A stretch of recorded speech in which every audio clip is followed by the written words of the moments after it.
City manager also telling 3 News that that study will be done independently for the city as they work closely with environmentalists at the Harte Research Institute to monitor wildlife. 3 News' Ryan Hopper spoke with environmental activists and local experts today to find out what could come next.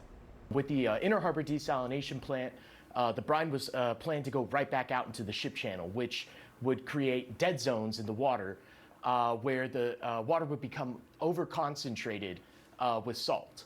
That could lead to a lot of things like a loss in plant and animal life, red tide, and just generally degrading the bay in a way that we should not be tampering with it. That's Jake Hernandez with the Texas Campaign for the Environment, a local nonprofit that has offered public comment against the city's various desal projects numerous times. But they've been far from the only ones with environmental concerns.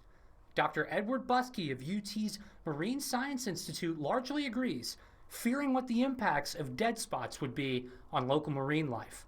Also, he can catch us up on what red tide means. Red tide is a harmful algal bloom, so it's caused by dinoflagellates, protozoan organisms. They're plants, they're autotrophs.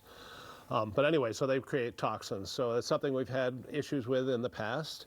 But anyway, so that's a possibility. They typically do not start in the Inner Harbor. They typically start in the Gulf of Mexico and then can move into the bays.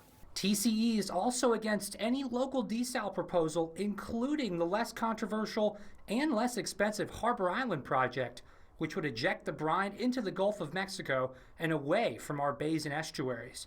Still, Buskey is concerned for the marine life in the Harbor Island area if that project were to be approved someday. The problem is if you put it right at Harbor Island, there are these estuarine-dependent species, so there are larval fish and shrimp and crabs that will come in and they can be impacted by that. So the adults go out into the Gulf of Mexico, release their eggs and larvae there, they feed for a while, then they have to go back in. And part of the way they detect where the estuary is by the lower salinity. So it's possible to mess up all that recruitment if you're releasing brine right at Harbor Island.